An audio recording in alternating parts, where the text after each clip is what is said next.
Hello, All Saints. It's good to see you. I'm here in the church and I'm talking with Mary Jennings. Many of you will recognise and know Mary. She's often up the front with the music team. I've discovered today that she's been at All Saints almost as long as I've been alive. Mary, thank you so much for joining us this morning to share a little bit of your story and what's going on with you.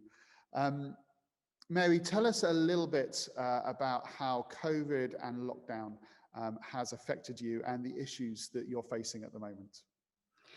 Well, I think the biggest one is about friendships and just social contact.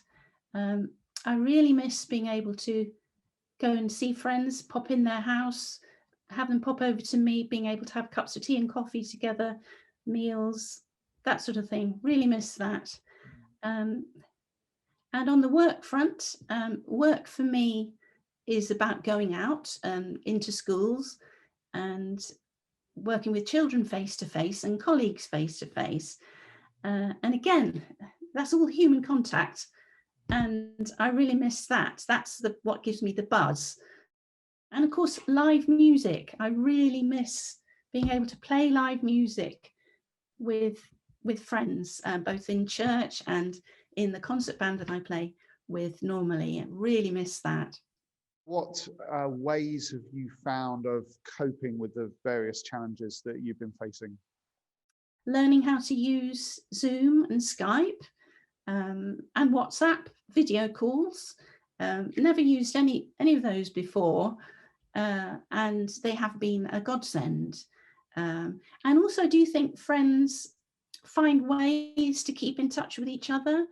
I've had some lovely unexpected contacts and messages. And sometimes a friend on the doorstep, with a cake or, something nice, just little messages that we can send each other a bit more often that help to keep us in touch. So that's been brilliant. Mary, within all of that, what has God been teaching you, or how has your relationship with him changed? I've been really reminded again of the really basic stuff, to go to him every day with my basic needs and ask him for them. So asking him for my food, particularly at those times when the supermarket shelves were emptying and it was all quite scary, I found. Asking him for big things, or things that feel big to me, things that are causing me to feel a bit panicked, like I've got to do a session with a child on a platform that I'm not used to. I don't know this child well, I don't know the colleagues well, whatever. And he does answer.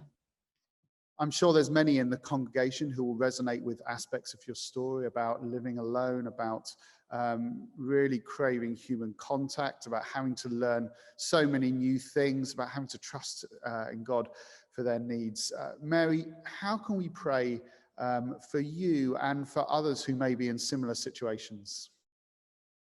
I'd be grateful for prayer, that I would continue to feel connected to people and wouldn't get lonely. If I'm honest, for me, a dodgy time is last thing at night, quite late at night, when it's too late to ring anybody. You don't really want to send an email because you don't want to be on screens. I can have a bit of a dip then when it's last thing at night. The other thing that I'd be really grateful for prayer about is for anyone else who's on their own and caring for a relative or who's ill or frail. Because although I'm not doing that any longer, I used to do that for my mum, and it can feel very intense, especially if you're an only child and you're on your own. Mary, thank you so much for sharing your experience, for sharing a bit of life with us this morning. Do be assured we'll be praying for you and for others in those situations that you've mentioned. And we do hope and pray that we will be seeing you in person and worshipping and playing music sooner rather than later. Thank you.